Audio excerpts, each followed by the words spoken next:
El saludo cordial a los colegas y amigos que nos acompañan en este evento. Les recordamos que al final de la disertación daremos un espacio para las preguntas. Bienvenida, estimada Carolina Carazo. Muchas gracias por acompañarnos y le cedo la palabra. Bueno, muchas gracias a la sección de archivística de la Escuela de Historia por la invitación y a quienes nos acompañan ahorita en vivo y también a quienes van a ver después la grabación de esta actividad. Bueno, voy a compartirles pantalla para ir. Em, Como ya decía Raquel, la presentación la enfoqué obviamente en tratando de ver a dónde están las sinergias entre periodismo y archivística y la función tan importante que cumplen ustedes en archivística ahora en este contexto de este boom de la inteligencia artificial generativa y las implicaciones que esto tiene para el periodismo. En la presentación voy a hablar un poquito de qué está pasando ahorita en el periodismo, ¿verdad? En estos días, en este contexto, cómo se relaciona eso con el trabajo que ustedes tienen de resguardo de archivos digitales y bueno, y también el contexto de la inteligencia artificial generativa. Y al final de la exposición voy a tomarme un ratito también para hablar de la nueva ley de acceso a la información pública que se promulgó el año pasado y cómo, ¿verdad?, se relaciona con todo esto que vamos a hablar. Tal vez lo primero que quiero decir es que dentro de toda la presentación que Raquel hizo de mi currículum, ahí escondidillo estaba que soy periodista. Tengo una licenciatura en comunicación con énfasis en periodismo de la Universidad de Costa Rica y trabajé como periodista antes de pasarme a trabajar tiempo completo en la universidad. Entonces trabajé en medios y durante 25 años he sido profesora en la escuela de comunicación y por tanto conozco el gremio porque mis estudiantes son las y los periodistas que están trabajando en la industria y además como investigadora en el Centro de Investigación en Comunicación me ha interesado estudiar sobre el periodismo en Costa Rica. Entonces, bueno, para que poder decir por qué es que, ¿verdad?, vengo a hablar desde este enfoque, desde ese sombrero que me pongo como periodista o como conocedora del periodismo en el país. Ustedes probablemente ya escucharon esta frase, ¿verdad? Que los datos son el combustible de la inteligencia artificial, son el petróleo de la inteligencia artificial y ustedes en archivística son las y los encargados de cuidar la calidad de esos datos. Entonces, desde ahí vamos a hablar el día de hoy. ¿Cómo se relaciona eso en periodismo? Cada vez más en periodismo, bueno, como en todas las profesiones, pero también en periodismo estamos usando en el gremio, en la producción de las noticias, de lo que se consume en la producción de contenidos, la inteligencia artificial y por tanto dependemos de archivos digitales confiables para que, ¿verdad?, sea a partir de ahí que la inteligencia artificial generativa proponga o responda a las preguntas que se le hacen o bueno, a las solicitudes de generación de contenido, de noticias, etcétera, que se le hacen desde todo lado, pero específicamente en este caso desde el periodismo. Em, l- l- Ya nosotros con unas colegas habíamos hecho publicado un artículo hace 2 o 3 años sobre el futuro de la inteligencia artificial y todavía hace 3 años hablamos de un futuro, ya no es el futuro, ya la inteligencia artificial no hablamos de futuro, hablamos de presente. Entonces está presente, así como en su carrera, estoy segura, también está presente en periodismo. Me imagino que ustedes habrán visto cada vez más a menudo este pie de página que pone La Nación en contenidos en que cuenta con asistencia de inteligencia artificial, este pie que le pone a las notas Primero no tenía la especificación de que es información que fue investigada y seleccionada por un periodista y revisada digamos, por ese parte humana. Después se la añadieron. Justamente ahorita estoy trabajando con un grupo de estudiantes en una tesis para identificar cuáles son las percepciones de la audiencia sobre estos contenidos que se generan con inteligencia artificial, específicamente en el periódico La Nación. Pero bueno, por el momento no tenemos mucha información, sí sabemos que la utilizan, nada más quería, digamos, como que ponerlo como ejemplo porque otros medios la están utilizando, tal vez a veces ponen indicaciones como esta, a veces no las ponen. Pero al mismo tiempo también, y supongo que ya les habrá pasado bastantes veces y se habrán dado cuenta, ¿verdad? Cuando nosotros y nosotras utilizamos estas plataformas, estas herramientas de inteligencia artificial, ChatGPT, Gemini de Google, etcétera, eh, DeepSeek, la China, los contenidos que no están asegurados, no está asegurada la calidad y la veracidad de los contenidos que nos dan. No sé si ya habían también notado que al pie de la plataforma que se usa con ChatGPT, ChatGPT pone este anuncio, ¿verdad? Esta advertencia. ChatGPT puede cometer errores, cheque, ¿verdad? Verifique la información. Em, a mí en 2 o 3 años, ¿verdad? Que tenemos de ya travesear con ChatGPT, nunca se me ha ocurrido buscar mi nombre en ChatGPT. Bueno, no lo hice en ChatGPT, debo reconocerlo, lo hice en el de Google, en Gemini. Y entonces busqué mi nombre para ver qué salía. Ustedes no saben la cantidad de errores. Con decirles que decía que yo soy la hija de mis abuelos, o sea, hermana de mi papá. Pero hacía con toda seguridad, decía, Carolina Carazo es hija de fulanito y resulta que fulanito era mi abuelo, no mi papá. Em, entonces, bueno, todavía está, ¿verdad? Eso pronto probablemente va a cambiar, dependerá mucho, de eso vamos a hablar hoy, ¿verdad? De esa calidad de los archivos digitales, de que sean confiables, de que sean buenos. Em, pero todavía estamos en un periodo en que la información que se genera no es 100% confiable.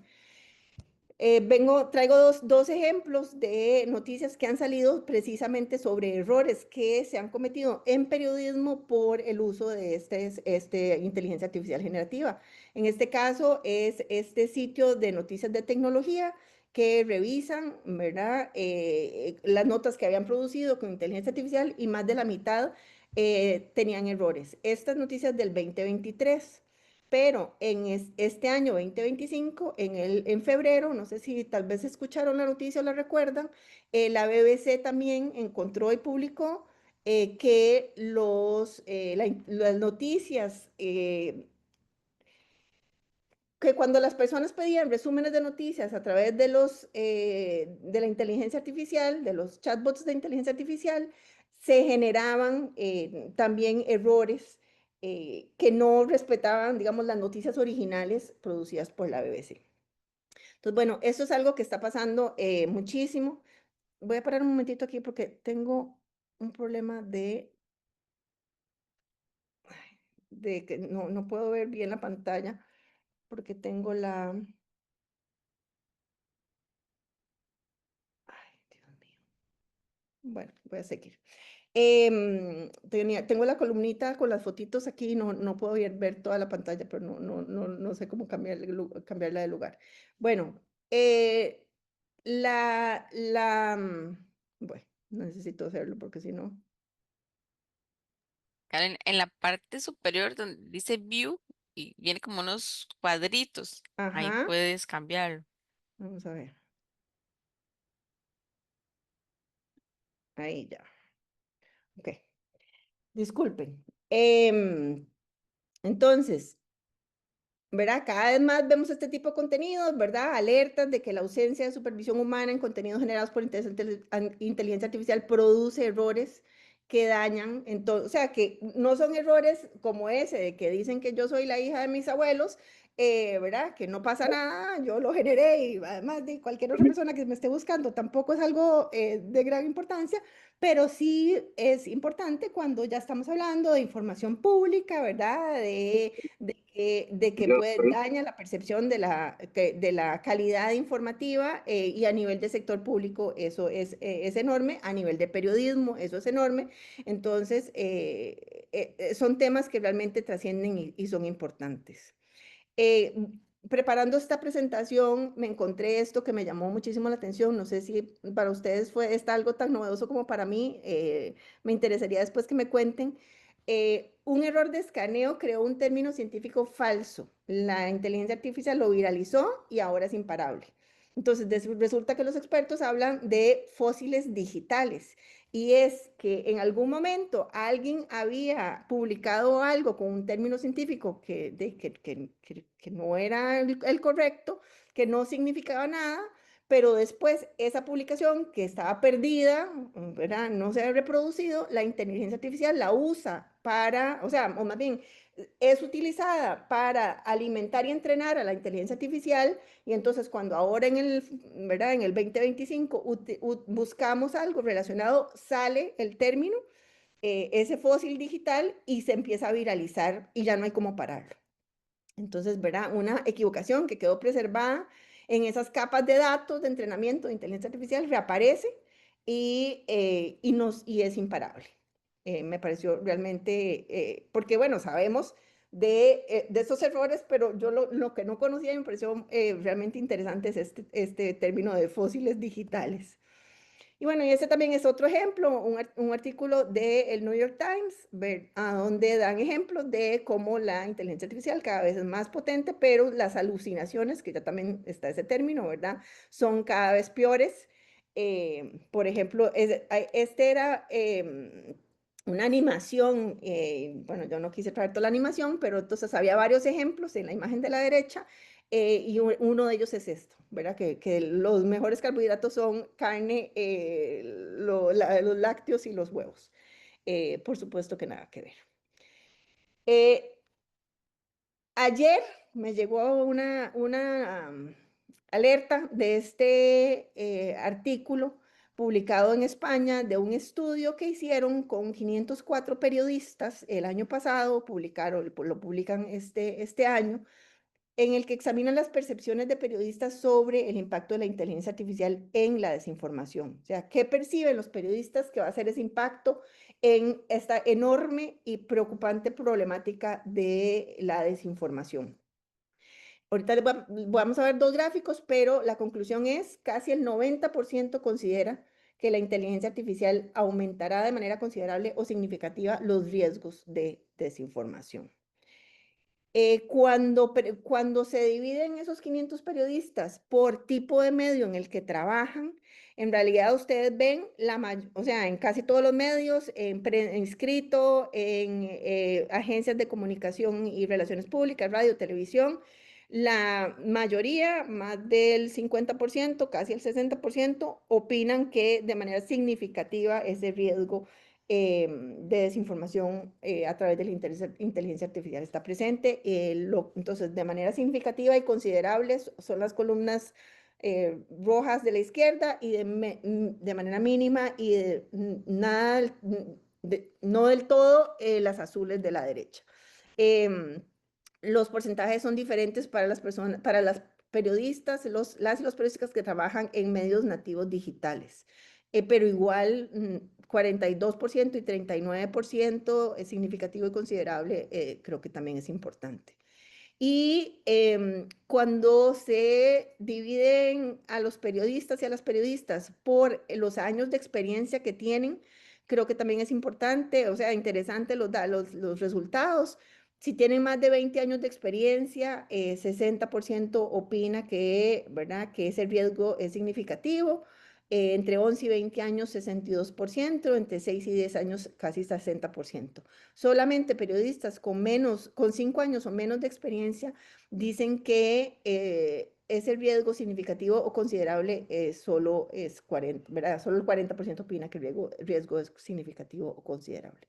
Entonces, bueno, es algo que se está, ¿verdad? Percibiendo en el gremio del periodismo y estos datos de España de este año y el año pasado nos lo demuestran. Entonces, la necesidad de información verificable, y ahí es donde ustedes, archivistas, tienen un papel importantísimo para alimentar a esta inteligencia artificial, es incuestionable y es, ¿verdad? Es una problemática contemporánea urgente. Sabemos, los motores de búsqueda se basan en, o sea, no solo es esos chatbots, ¿verdad? Sino esos, los motores de búsqueda, ¿verdad? Que se basan en la inteligencia artificial, cuando buscamos información, usan algoritmos de inteligencia artificial para analizar y clasificar resultados, y si los archivos, los documentos, ¿verdad? No son confiables o están desorganizados, la inteligencia artificial no puede dar los resultados correctos. Como les dije, me pasó a mí, no solo que dijeron que yo era la hija de mis abuelos, sino que salía en el, ¿verdad? En los resultados, sino yo tengo años de trabajar en la universidad y todavía decía que trabajaba en medios en Grupo Nación, que fueron mis primeros pasos como periodista hace más de 25 años. Em, y bueno, y por supuesto, todos y todas sabemos que hoy en día la información para la toma de decisiones es esa que está disponible en, ¿verdad? A través de medios digitales. Cada vez más usamos los resultados de búsquedas y de información de inteligencia artificial para tomar decisiones importantes a todo nivel, personal, empresarial, político, ¿verdad? Laboral, etcétera. Y si estamos partiendo de información errónea, ¿verdad? Esos datos, y los datos, los archivos, los documentos no son confiables y entonces eso genera resultados en la inteligencia artificial erróneos, las decisiones que tomamos entonces parten de premisas que no son las correctas. Hablando de este tema de las alucinaciones, ¿verdad? Es interesante y no sé cuánto en ejercicios que ustedes hayan hecho, ya sea solo por travesear o porque realmente estaban haciendo búsquedas, digamos, para sus estudios o trabajo, lo que fuera, les tocó ver resultados a donde en efecto ¿verdad? La inteligencia artificial, el bot, se inventó cosas. ¿Verdad? Y nos ha pasado mucho en la academia que incluso fuentes de estudios como ese que acabo de citar, autores, años, publicaciones absolutamente falsos y alucinaciones. Entonces, entre mejores y de mejor calidad sean esos archivos que se usan para alimentar a la inteligencia artificial, en mayor medida se va a poder disminuir este tema de fuentes no verificadas por un lado, información incorrecta que se vuelve viral por otro lado. En el periodismo, un error de un periodista, ¿verdad? Puede ser corregido, pero si un sistema de inteligencia artificial genera una noticia que es falsa, entonces eso se replica rápidamente, ¿verdad? Y se puede viralizar y las consecuencias son graves. Creo que todas y todos tenemos suficiente conocimiento sobre todo esto para saber, ¿verdad? Que esto es así. Hablemos de instituciones públicas en Costa Rica. Cuando ahorita voy a dar algunos ejemplos de recursos de amparo de periodistas que no han tenido acceso a archivos digitales de instituciones públicas, y ese es el primer tema. Em, en lugar de tener la información disponible, los periodistas a veces pierden tiempo y recursos, horas, días, incluso semanas. Imagínense si hay que poner un recurso de amparo, esperar a que la sala lo resuelva y obliga a la institución a dar la información. em, Se pierde mucho tiempo y recursos en datos que deberían estar disponibles y que ahora tenemos a partir del año pasado esa ley de acceso a la información pública que obliga a nosotros y nosotras, servidores públicos, me incluyo, a tener esa información de fácil acceso. Esto obviamente retrasa investigaciones, desvía recursos en una industria periodística que cada vez más está en crisis, digamos, por su modelo de negocio, y que tiene pocos recursos para trabajar. Pero el periodismo es absolutamente necesario. En algún momento en los 90, cuando llegó Internet, así de vieja soy yo, em, yo decía, se dio el debate, incluso en publicaciones, de, bueno, con tanta información a la mano que nos trae Internet, estoy hablando de los inicios de Internet, tal vez ya esto es la muerte del periodismo. Las universidades tenemos que seguir impartiendo la carrera, ofreciendo la carrera de periodismo.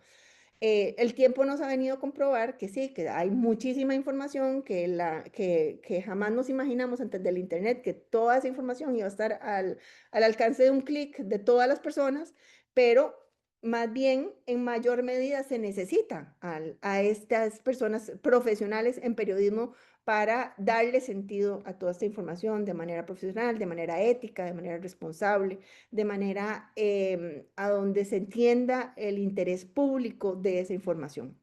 Entonces, este tema de pérdida de tiempo y de recursos es un problema.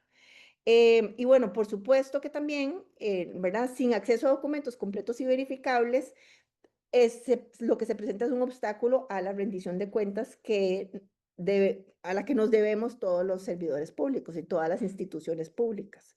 Las inconsistencias, falta de datos o expedientes incompletos permiten que las instituciones evadan el escrutinio público y esto socava la transparencia, ¿verdad? Y entonces también en una época como la que estamos, a donde se cuestiona mucho al Estado, a las instituciones públicas, eh, las propias instituciones públicas, a través del trabajo que ustedes hacen, se hacen un favor de tener a disposición una calidad de archivos digitales que sean, ¿verdad? Que estén a la mano, que sean confiables, que sean de buena calidad y que estén al alcance.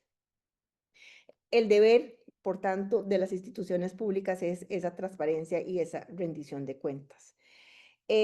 Antes de que se promulgara esa ley de acceso a la información pública, de la que voy a hablar brevemente ahorita al cierre, ya sabíamos, nuestra constitución establece, ¿verdad?, que es un derecho ese acceso a la información pública, que las instituciones debemos facilitar acceso a esa información a la ciudadanía, no solo a los periodistas y las periodistas, ¿verdad?, que eso es una obligación. Pero ahora que tenemos esa ley, que somos uno de los países en Latinoamérica que más tardíamente a donde más tardíamente entró en vigencia la ley de acceso a información pública, ya se, digamos, como que se regula en mayor detalle cómo debe ser ese acceso a la información pública y cómo podemos hacer viable ese derecho que tenemos, ese derecho constitucional que tenemos. Em, bueno, y obviamente que entre más y mejores archivos, documentos digitales las instituciones públicas tengan, hay un tema ahí de confianza ciudadana y de confianza también de ese gremio periodista, ¿verdad? De que tenemos acceso a la información que es pública y no es del caso de que para tener ese acceso hay que siempre recurrir a la sala constitucional, por ejemplo, a pesar de que ahorita vamos a ver algunos datos. Los recursos de amparo que ve la Sala Constitucional después de temas de salud, en gran medida son temas de acceso a la información pública. Entonces, para ese gremio de periodistas, la transparencia es la base de nuestro trabajo y es absolutamente importante. Y bueno, antes de entrar a este tema de la ley, no podemos dejar de hablar del tema de la desinformación.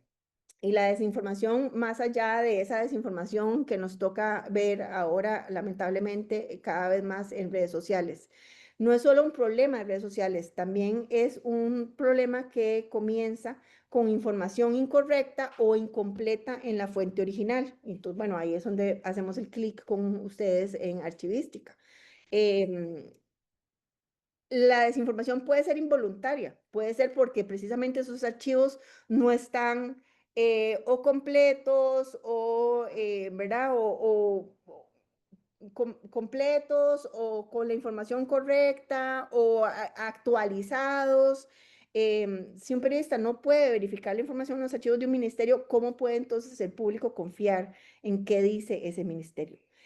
Entonces, por un lado, desinformación no es, ¿verdad? No son esos bots en redes sociales desinformando, no son personas con malas intenciones desinformando, es una desinformación que puede ser hasta involuntaria, pero es el trabajo entonces de personas que están en la profesión de ustedes, en archivística, lograr trabajar este tema de archivos, información, documentos confiables para que no tengamos este problema de erosión de la confianza pública.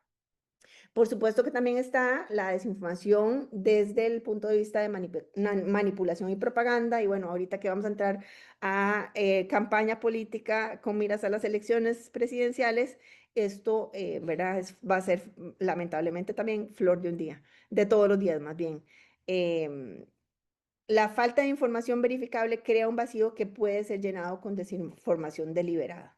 El- ayer, ayer estábamos conversando con un visitante de Uruguay que nos decía que el gobierno de Israel, que en Europa se documentó el caso de que el gobierno de Israel le pagó 45 millones de dólares a Google para que en los buscadores, en el buscador de Google, cuando la gente preguntara por la flotilla esta que estaba yendo hacia Israel, hacia Palestina, a apoyar el tema de la hambruna, gracias a estos pagos que hizo el Estado de Israel, entonces lo que aparece en buscadores primero es desinformación del gobierno diciendo, ¿verdad? Esto, no hay hambruna, no hay la crisis como están informando ciertos medios. Y bueno, por supuesto que también conocemos del tema de la polarización, ¿verdad? Cuando las personas no pueden acordar los hechos básicos que nos darían esos documentos confiables, esa polarización se intensifica. Un archivo digital confiable puede ser una fuente de verdad objetiva que todos y todas, sin importar de qué lado estamos, ¿verdad? ¿Cuál es nuestra ideología? Podemos consultar y sobre el cual por lo menos podemos tener algún acuerdo. En todo este contexto, entonces, viene esta ley marco de acceso a la información pública, la ley número 10.554, que entró en vigencia, fue aprobada en la Asamblea Legislativa en octubre del 2024, entró en vigencia en el 1 de noviembre del 2024. Entonces, ya para ir cerrando algunas cosas sobre esta ley, ¿por qué era necesario contar con esta ley? Es un derecho humano protegido por los instrumentos internacionales y la Constitución política, ese acceso a la información pública, abona una cultura de integridad en la administración pública, incorpora a nivel legal la jurisprudencia garantista de la Sala Constitucional de muchos años, establece un procedimiento y órganos responsables de que se permita, se logre ese acceso a la información pública. También hay sanciones en esa ley cuando como entidades públicas no damos el acceso que se debe dar a la información pública. Y la ley también permite avanzar en políticas públicas para garantizar el acceso a la información pública a sectores vulnerabilizados. Em, en ProLEDI, que es este loguito que está aquí en la esquina inferior derecha de esta slide, que es el programa de libertad de expresión y derecho a la información de la Universidad de Costa Rica, han tenido interés en el tema del derecho el derecho al acceso a información pública desde hace muchos años y le dan seguimiento, un monitoreo a la jurisprudencia de la Sala Constitucional sobre el tema. Tienen un artículo que habían publicado en el 2023 y yo les pregunté que cómo estábamos para el 2025, entonces traje, digamos, como en este artículo de 2023 hablan sobre 9 recursos de amparo entre el 2022 y 2023 a donde la Sala Constitucional le da razón a quienes reclamaron que estas instituciones que están aquí en este listado no dieron acceso a información pública. Entonces, a través de esa jurisprudencia y antes, hasta ¿verdad? Antes de que se promulgara la ley, ya había, digamos, por ejemplo, como les decía, es uno de los temas de recursos de amparo más recurrentes en los que se presentan a la sala después de los temas de salud. Entonces, al Ministerio de Comunicación y Ministerio de la Presidencia le presentaron un recurso a la municipalidad, a estas municipalidades que están acá, a la Universidad de Costa Rica, Presidencia de la República, al Consejo de Distrito de Platanares de Pérez Celedón. Por ejemplo, en la municipalidad de Jiménez, em, la sala le dice, tienen que resguardar los audios de sus sesiones y además resguardarlos por plazos razonables, porque le dijeron a la persona, le contestaron, ya eso no lo tenemos, entonces la persona, ¿verdad? Y puso el recurso de amparo, la sala cuarta les llama la atención a la municipalidad de Sarchí. También el deber de usar tecnologías de, digamos, más modernas para tener archivos digitales, que todas las sesiones, incluyendo ahora, ¿verdad? Y en nosotros, Universidad de Costa Rica, como sector público también, sesiones de los órganos colegiados deben estar guardadas en audio y en video y las actas literales. Y debemos permitir a la ciudadanía acceso electrónico a esos documentos. Em, Responder de manera a la presidencia de la República en ese listado la sala cuarta le dice, tienen que responder de manera oportuna y congruente y además, aunque ya hayan contestado, ¿verdad? Igual tienen que volver a contestar. Las últimas dos que ya mencionan es la nueva ley de marco de acceso a la información pública, es un recurso de amparo que le puso un ciudadano al Consejo de Distrito de Platanares en la Municipalidad de Pérez Celedón y la resolución de la sala es de febrero del 2025 y ya menciona la ley de acceso a la información pública. Em, Porque el consejo le respondió al ciudadano, no tenemos una dirección electrónica oficial y la ley dice las entidades deben tener una dirección electrónica para que las personas puedan solicitar acceso a, bueno, o sea, la información que quieren, a la que quieren tener acceso. Y también la otra que ya mencionó, resolución de la sala cuarta de marzo del 2025, que ya menciona la ley, es contra la municipalidad de Sarapiquí. Y entre otras cosas que dice la resolución, dice, es claro que el derecho de los ciudadanos a relacionarse electrónicamente con la administración pública no constituye una simple facultad, sino una garantía que obliga a las autoridades a habilitar y mantener medios electrónicos oficiales para dicho fin. Así, el reconocimiento de este derecho se sustenta en la necesidad de eliminar cargas burocráticas y garantizar canales eficientes de comunicación entre ciudadanos y entidades estatales.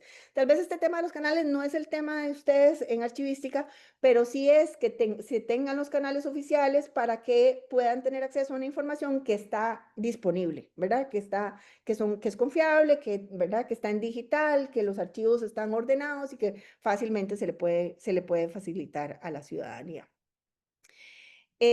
La ley, ¿verdad? Que se promulgó el año pasado y que empezó a regir en noviembre, busca propiciar la transparencia, por supuesto, rendición de cuentas, combatir la corrupción, fomentar en las instituciones públicas la aprobación de protocolos de acceso a la información y el uso de las tecnologías, modernizar la organización administrativa, facilitar la participación de la ciudadanía en los procesos de toma de decisiones e implementar una política activa en materia de acceso a la información pública.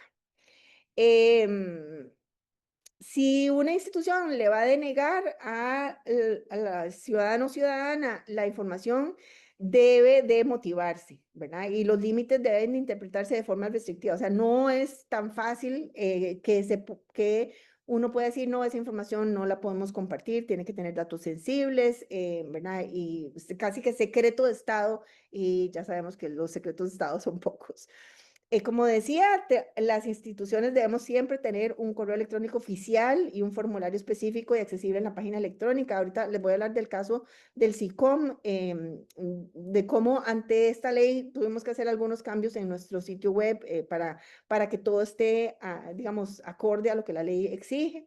No se debe justificar las razones para las que se solicita la información. O sea, una persona que hace una solicitud de información no tiene ni siquiera que explicar para qué la quiere y por qué la quiere, nada más la pide y tiene que tener acceso a esa información porque es pública. Y como funcionarios y funcionarias públicos necesitamos, es nuestra obligación entregar la información en que se solicita en formatos abiertos y accesibles. Em, las personas usuarias tienen derechos, según la ley, a estar informadas si la información se encuentra o no en poder del sujeto de la institución, a que se nos entregue expeditamente, obviamente tenemos derecho a recurrir a la vía constitucional ante cualquier problema de que no se entregue información que se solicita, como decía, a no justificar las razones para la solicitud y a no ser objeto de desigualdad o discriminación. Y también, como les adelantaba, la ley establece ¿verdad? Sanciones para instituciones o funcionarios y funcionarias que no cumplan con la ley y no den la información pública. Em, si uno va a fijarse a la ley, la información que tiene que aparecer en el sitio web es bastante. No la voy a leer toda, pero bueno, el marco normativo de la institución, su estructura orgánica, directorio, salarios, plan anual operativo, informes de labores, informes de ejecución presupuestaria, memorias, actas, etcétera. Entonces yo quería enseñarles brevemente, ya con esto voy cerrando, el sitio web del Centro de Investigación en Comunicación, que es donde yo trabajo y soy directora, y el de la Universidad de Costa Rica, que tiene una página ¿verdad? En el sitio grande de la U, que se llama transparenciaucr.ac.cr. Entonces ahora sí, voy a dejar de compartir aquí un toquecito para irme a aquí está.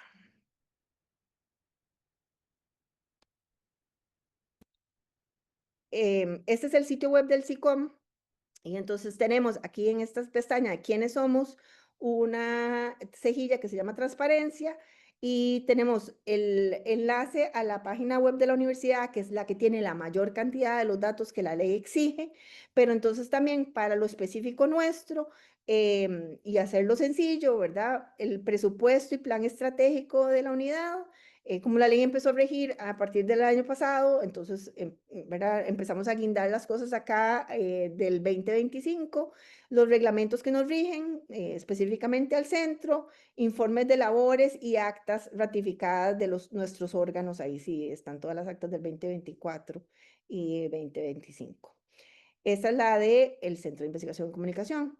Y la de la universidad, como les decía, tiene esta página de transparencia en su página y esta sí es enorme, porque entonces tiene información institucional general, rendición de cuentas, participación ciudadana, datos abiertos. Y si ustedes entran a cada una de estas subpáginas, van a encontrar un montón de información ustedes saben que la UCR es enorme, entonces así enorme también presupuesto ordinario, ejecución presupuestaria, estadísticas de docencia, investigación, acción social, planilla, viáticos, etcétera. O sea, son muchas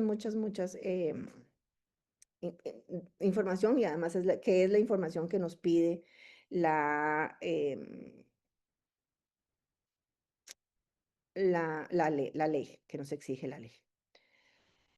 Bueno, entonces, como les decía, básicamente por ahí, hasta ahí quería llegar yo, dándoles ejemplos de instituciones que se han tratado de poner digamos, al día para cumplir con la ley y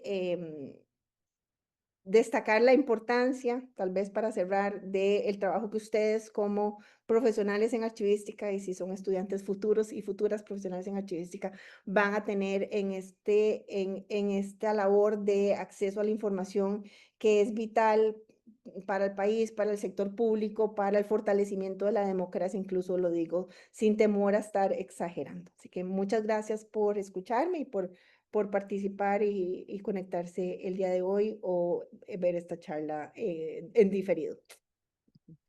Muchísimas gracias, doctora.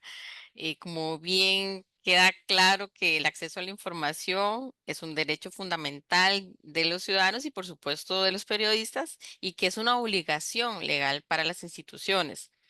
Es clara la necesidad de acceder a la información que sea auténtica, íntegra, verificable, ¿verdad? Y que es el rol que tenemos los archivistas de garantizar que esa información sea íntegra y que sea accesible y principalmente se vuelve también un requisito vital crítico si estamos hablando del uso de la inteligencia artificial. Entonces, me encanta que haya hecho la relación entre el periodismo, el acceso a la información y los archivos digitales, porque en realidad son el pilar de la transparencia institucional y la rendición de cuentas cuando estamos hablando en la era digital. Entonces, me encanta también que haya destacado que la confiabilidad de las fuentes en realidad es el punto de partida para una práctica periodística robusta y que los archivistas tenemos la responsabilidad de garantizar que esa información, ¿verdad? Como lo acabo de indicar, sea íntegra, auténtica, accesible y en temas de IA que esté libre de sesgos. Entonces, ¿por qué? Porque, bueno, en realidad las herramientas de IA que ahora se integran no solamente en el trabajo diario del periodismo, sino que ya es un uso que todo el mundo está, es una realidad que todo el mundo está utilizando la inteligencia artificial. Esos motores de búsqueda, la inteligencia generativa, en realidad dependen de la calidad de la fuente. Entonces, si los archivos digitales están desorganizados, incompletos, no son confiables, entonces la IA definitivamente va a dar resultados incorrectos, va a alucinar, ¿verdad? Como los ejemplos que acabas de mencionar, de citar documentos que no existen, inventar información, incluso el riesgo de que se difundan noticias falsas.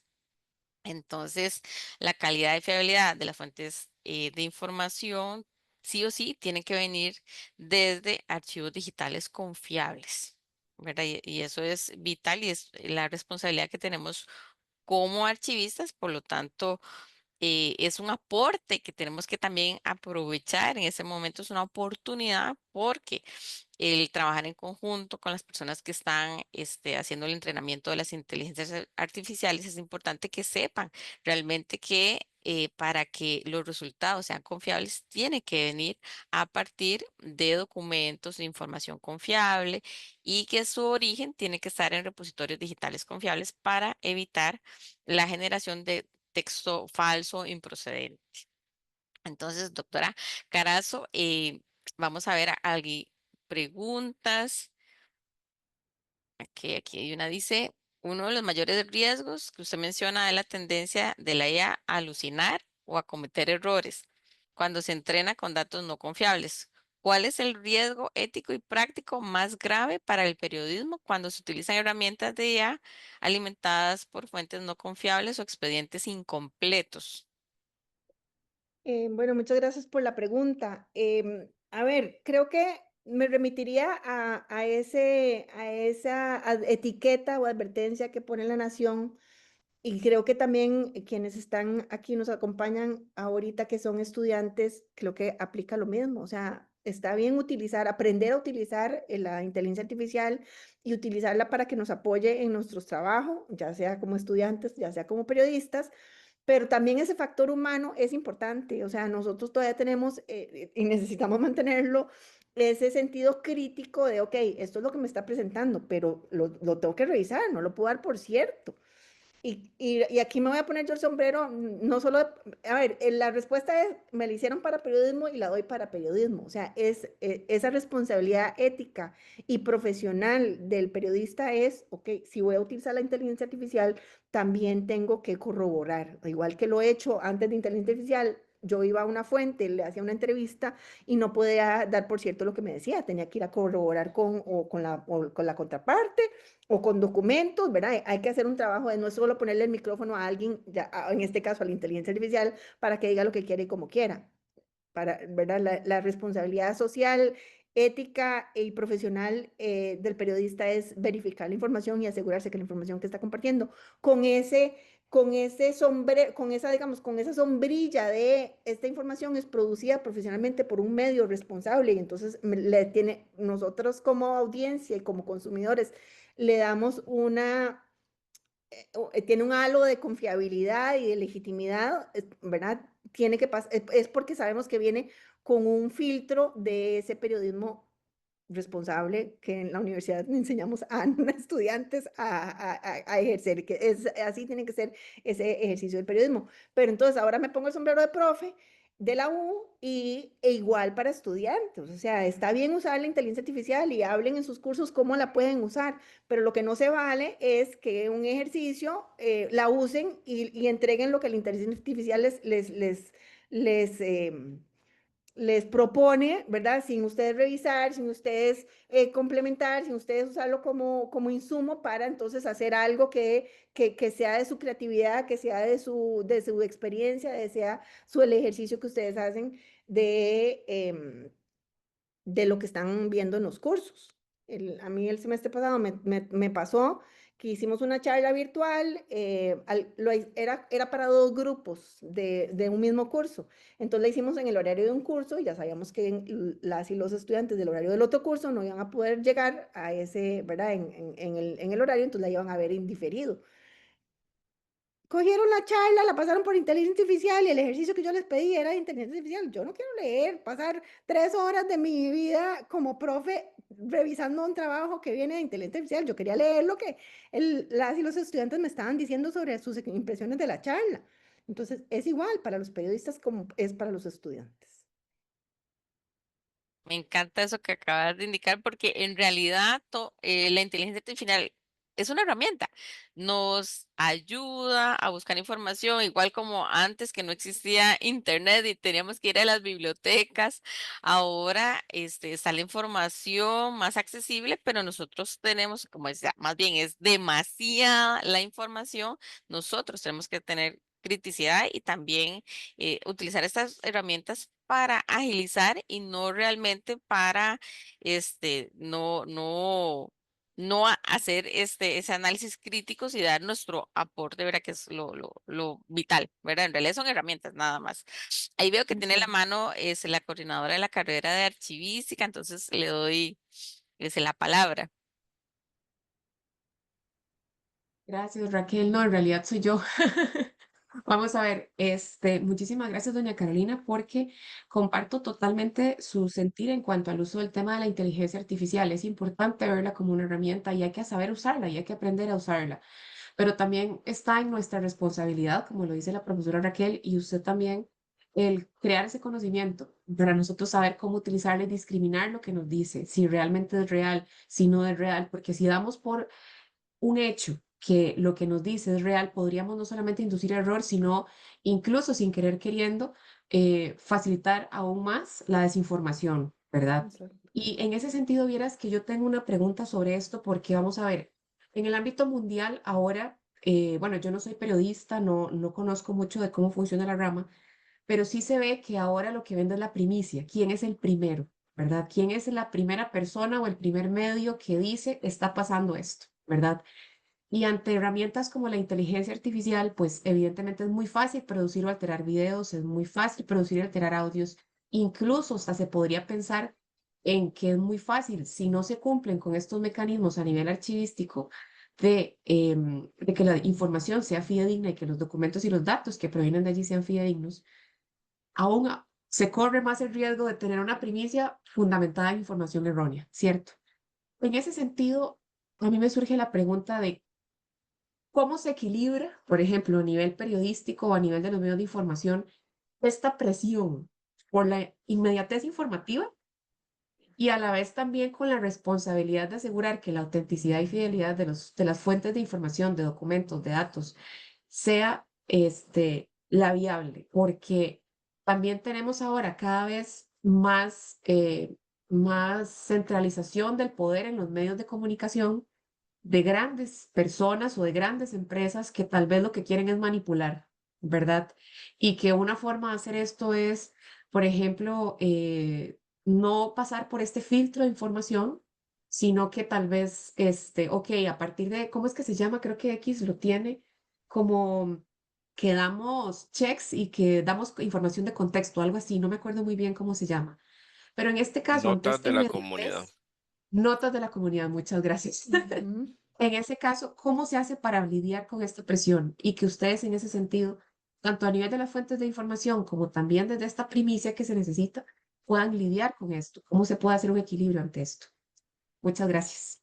Em, es muy complicado porque como mencioné brevemente, quienes peinamos canas nos acordamos de que el modelo del el modelo de negocio del periodismo antes era muy sencillo. O sea, ellos aseguraban audiencias a los anunciantes y los anunciantes pagaban caro por una página del periódico La Nación o por un espacio de 30 segundos en Canal 7 o lo que fuera.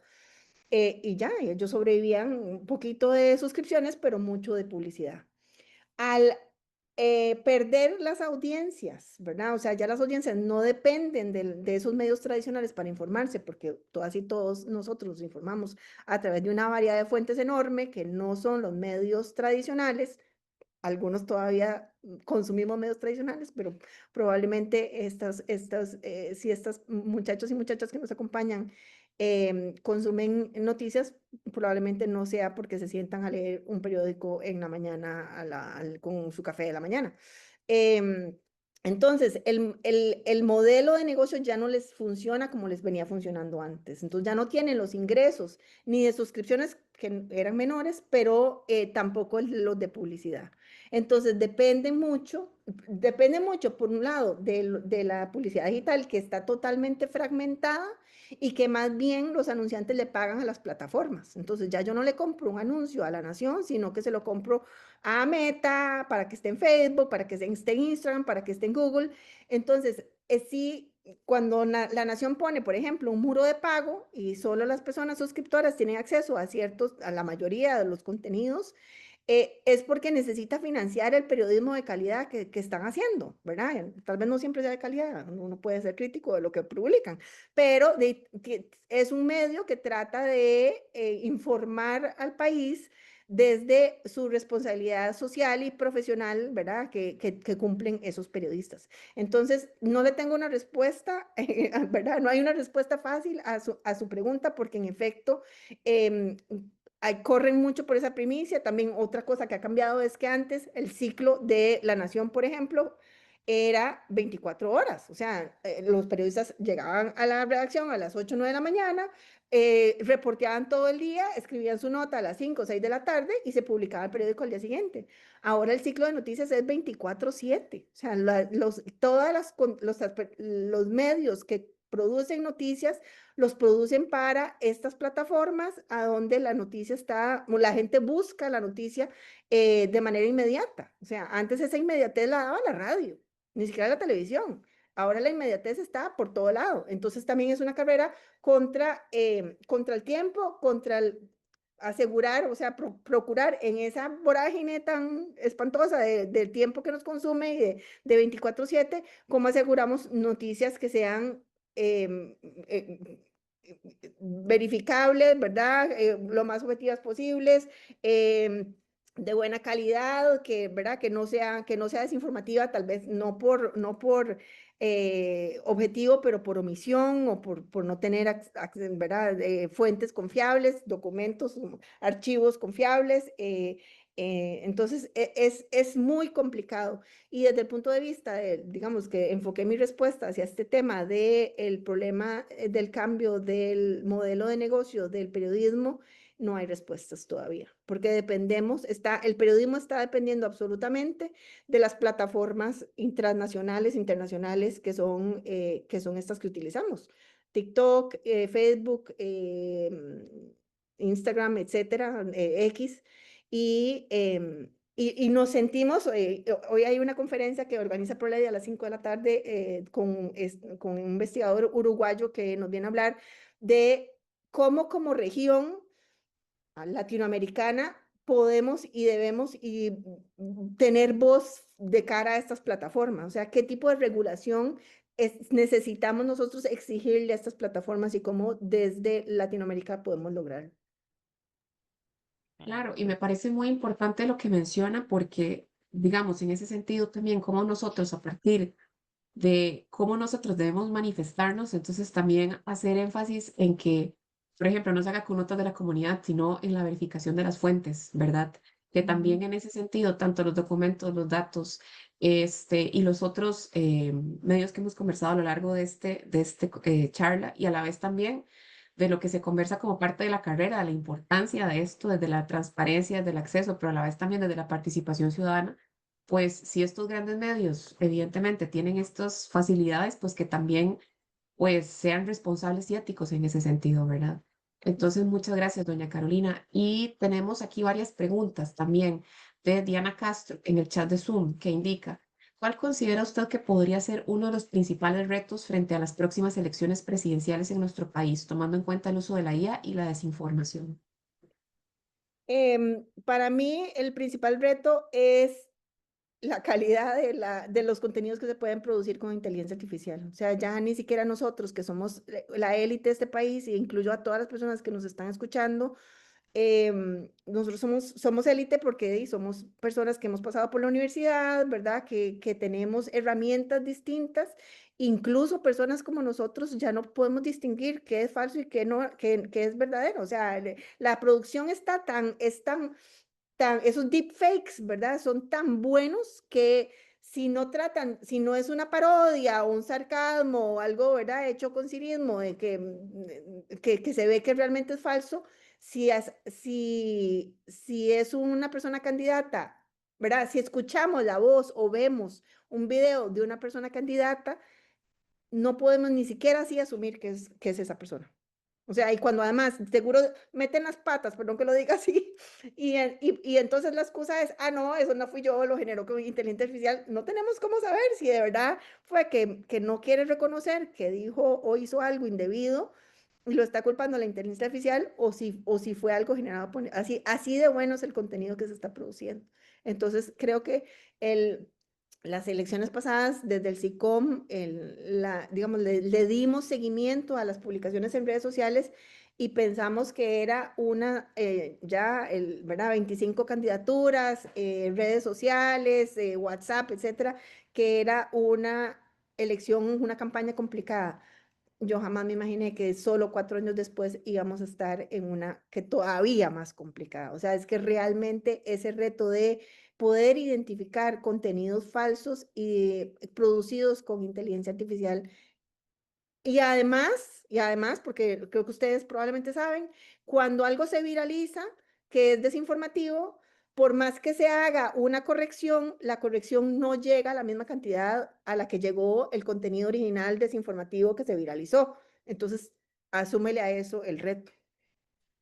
Claro, claro, tenemos muchísimos retos y también es vital que estemos, digamos, los archivistas apoyando también todo ese proceso, porque en realidad, por ejemplo, cuando estamos hablando de videos, de documentos, cuando principalmente son evidencias para un caso, para el trámites, hay mecanismos, ¿verdad? Por ejemplo, en la extracción de datos EXIF para ver, digamos, dónde fue que se creó ese documento. Incluso, digamos, me da la información de la ubicación exacta, por ejemplo, donde se capturó esa imagen. Entonces, ahí, con eso, por lo menos la información de contexto, información técnica de contexto de creación de los documentos, nos damos, ¿verdad? Cuenta si realmente, digamos, fue generado por una IA, fue modificada o realmente eso es una fuente verdadera, ¿verdad? Porque en esto ya se está creando videos o digamos la voz, también un audio Ujú, de una ujú. persona. Tenemos que corroborarlo porque no sabemos, o sea, suena perfectamente igual a la persona e incluso la imagen, ¿verdad? Entonces, Exacto, tenemos más retos. exacto. Aquí en su set dice de qué forma podemos usar la IA a nuestro favor en este tema. Eh, no sé si le voy a contestar la pregunta en mi respuesta, porque no me queda claro qué significa, cómo está entendiendo a nuestro favor, pero le voy a contestar así. Una cosa que a mí me preocupa mucho es nuestra responsabilidad como esa élite que decía yo que somos, ustedes y yo. Em, entonces, una manera que a mí se me ocurre es, bueno, utilicemos la IA para alfabetizar, ¿verdad? O produzcamos contenidos a donde le podamos apoyar a las personas para decir, vea, en esta campaña usted se puede encontrar contenidos falsos que parecen verdaderos por estas y estas razones. O sea, cómo alfabetizar, cómo alertar a las personas, cómo ayudarles a ser mejores ciudadanos y ciudadanas digitales, porque nosotros y nosotras, ¿verdad? Por las circunstancias, por nuestro privilegio de estar en la Universidad de Costa Rica como estudiantes, como docentes, como participantes en actividades de que la universidad organiza, tenemos una conciencia digital y una alfabetización digital realmente superior a la que la mayoría de la población en Costa Rica tiene y que a veces tienen tal vez algún conocimiento de verdad de que podría ser falso o algo así. A veces ni siquiera, o sea, a veces todo lo que les llega lo dan por cierto, lo dan por real. Me imagino que a muchos de ustedes, a muchos y muchas de ustedes les pasa que tal vez tengan a una persona adulta mayor cercana a ustedes, para ellos y ellas es especialmente complicado. O sea, yo veo que no me escuchen, pero yo veo a mi papá y a mi mamá, no son viejitos, viejitos, pero son señores de 75 plus y yo los veo que les cuesta, y son personas que fueron a la universidad, tienen un doctorado, etcétera, pero aún así es que no son nativos digitales como son ustedes. Yo tampoco soy nativa digital, pero bueno, me ha tocado entrenarme e informarme. Entonces, creo que sí tenemos una responsabilidad de ver cómo podemos usar esa inteligencia artificial. Entonces, no sé si a nuestro favor, como dice Suset, pero sí siendo nosotras y nosotros esas personas que alfabetizamos y ayudamos y colaboramos con personas que no tienen los mismos conocimientos que nosotros. Totalmente de acuerdo. Al final sigue siendo una herramienta, la podemos utilizar bien o mal. Entonces siempre tiene que garantizar, digamos, la ética en el uso de estas herramientas. También hay otra pregunta que dice, las inconsistencias, la falta de datos o los expedientes incompletos permiten a las instituciones que evadan el escrutinio público en el contexto legal, considerando la ley de acceso, es suficiente, considera que es suficiente para obligar a las instituciones a invertir y mejorar la gestión documental y contar con verdaderos archivos digitales. Es una excelente pregunta. En realidad la ley obliga y en realidad sí lo tienen que hacer. Pero bueno, sí, las instituciones tienen que invertir, pero todas y todos sabemos que eso no es cuestión de un día, ¿verdad? Primero, me parece que todavía la ley es muy nueva y todavía hay mucho desconocimiento. Yo creo que ni siquiera en la Universidad de Costa Rica, ¿verdad? Que hemos tratado de hacer algunas actividades para que las instancias se informen y sepan que tienen que, un poco, por eso les enseño yo lo que hizo el SICOM. Todas las escuelas, todas las instancias, todos los centros tienen que hacer eso y no estamos, yo creo que no hay información, o sea, todavía falta eso.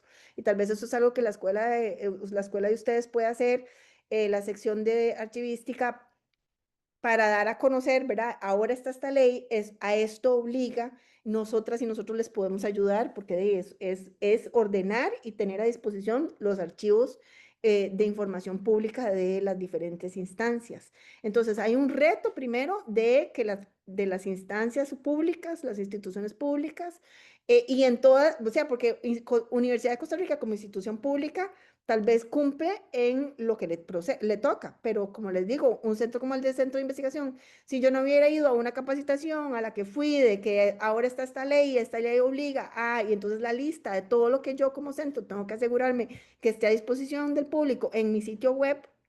Además de, por supuesto, de todo el protocolo de que si me hacen solicitudes de información y cómo tengo que responder yo, que ya nos han hecho a nosotros en la escuela y en el SICOM. Si yo no hubiera hecho esa capacitación, yo probablemente no hubiera estado enterada y no me hubiera puesto a ver, bueno, cómo hago para ver a cumplir con la ley. Entonces, por un lado es que haya información para que se cumpla con la ley. Por otro lado, uno podría más o menos asumir, pero creo que ni siquiera eso es seguro, que las instituciones van a tener los recursos para poder cumplir con esa ley, porque digamos, yo en el SICOM es un centro muy chiquitico, entonces yo tenía los recursos porque yo tenía a un muchacho que nos ayudaba mucho en archivística y él me ayudó ¿verdad? Ya teníamos los documentos muy ordenados y él me ayudó, ok, esto es lo que vamos a subir y cómo lo vamos a subir y cómo lo vamos a subir de manera ordenada, etcétera. O sea, ya yo lo tenía porque nosotros veníamos trabajando bien con nuestro archivo, gracias a ustedes. Em, pero esos recursos no todo el mundo los tiene. Entonces, ¿verdad? Hay un tema de información, de recursos y después de mantener eso actualizado y, ¿verdad? Y siempre, porque no basta hacer el ejercicio a principios del 2025 porque llegó la ley, si yo en el 2027 nunca volví a tocar el asunto, ¿verdad? Y todo está viejo y desactualizado. Entonces también hay un tema ahí de mantener el esfuerzo, los recursos y digamos, las buenas intenciones para que esa información esté disponible. Aquí yo ya tengo mi doble sombrero de ciudadana para la ciudadanía, pero también para periodistas.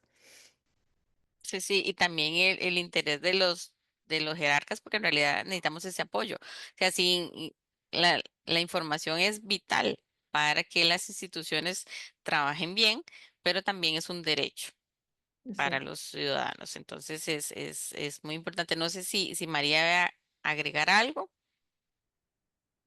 No, en este caso, bueno, yo me siento muy complacida con esta conferencia, con esta charla, porque vamos a ver, como parte de la carrera archivística en licenciatura, en el quinto año de carrera, se tiene un seminario de temas archivísticos en el cual se basa completamente en analizar el tema del acceso a la información, ¿verdad? No solamente como derecho, sino también constitucional y universal, ¿verdad? Sino también desde nuestra profesión, ¿verdad? Entonces, cuando usted, doña Carolina, habla acerca de los sombreros, o sea, yo como profesional y yo como ciudadana, yo hago ese mismo ejemplo con mis estudiantes. Pónganse ustedes el sombrero como profesionales de la información, pero también como ciudadanos, en el sentido de la frustración que nos causa como ciudadanos, por ejemplo, cuando llegamos a una institución y tal vez no tenemos información accesible o procedimientos claros o documentos que podamos acceder y poder hacer las cosas de manera más eficiente, pero a la vez también de poder obtener información que me funcione.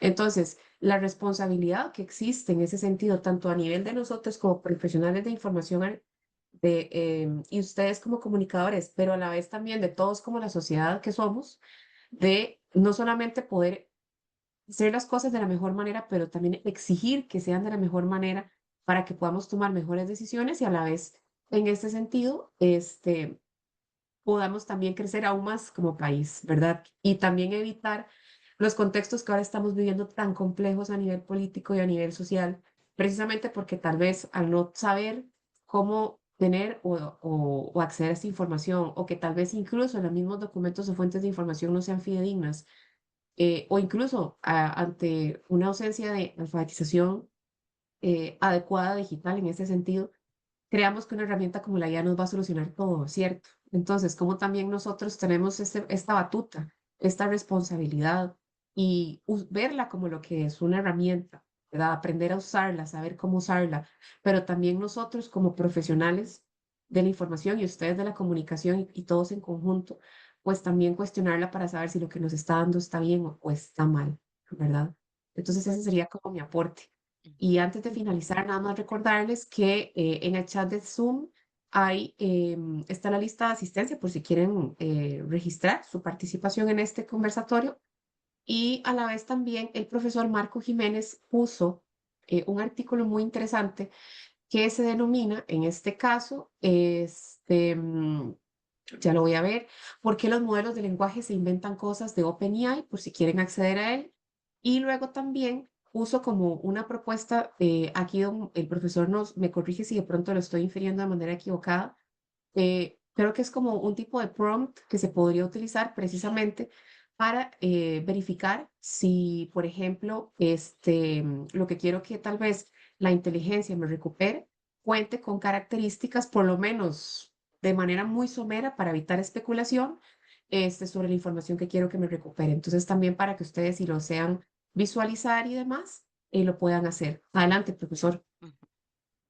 Sí, bueno, bueno, estuvimos trabajando en un proyecto, Raquel también estuvo ahí involucrada. Eh, Hicimos un sistema para gestión archivística en el cual teníamos que involucrar una IA para hacer análisis documental. Y bueno, pasamos por todo ese tipo de alucinaciones hasta que, bueno, llegamos a algo que nos funcionaba y se redujeron considerablemente el tema de las alucinaciones. Tanto así que si usted le pregunta de algo, dice que efectivamente que no sabe. O que no sabe lo que le está preguntando. Entonces, mucho tiene que ver con lo que mencionó eh, doña Carolina con respecto, digamos, a consultar fuentes. Entonces, es muy importante que cuando ustedes vayan a consultar, ustedes pueden utilizar algo como que les pasé ojalá leer el artículo para que comprendan cómo es que funciona un poco por debajo y ayudar a la IA a ver cómo interpretar o leer la información que ustedes le quieren tener. Y siempre es bueno el tema de buscar la fuente usted mismo y pedirle que sea una asistencia de lo que usted está evaluando, no preguntárselo directo porque eh, es muy genérico, no sabe y siempre va a tratar de responderle por lo que está expuesto ahí. Entonces, esa es una recomendación mía, porque le digo porque ya pasó. Muchas gracias, profesor Ese Marco. prompt está buenísimo, muchas gracias. Ya lo guardé con ahí citándolo a usted.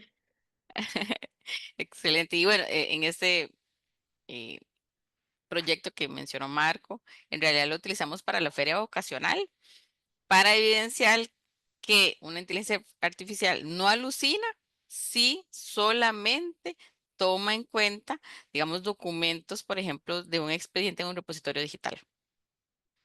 Entonces fue un proceso interesante y parte, digamos, del aporte que podemos dar como archivistas, porque en realidad algunas veces sentimos que nadamos contracorriente. Me imagino que ustedes como periodistas también, ¿verdad? Para que Sí. se garantice que las instituciones brinden acceso a la información, pero en conjunto me parece, doña Carolina, que podríamos hacer algún proyecto o algo en conjunto, ¿verdad? Porque es parte de concientizar a las autoridades de la importancia de tener los documentos bien organizados, tener la información accesible y que sea confiable.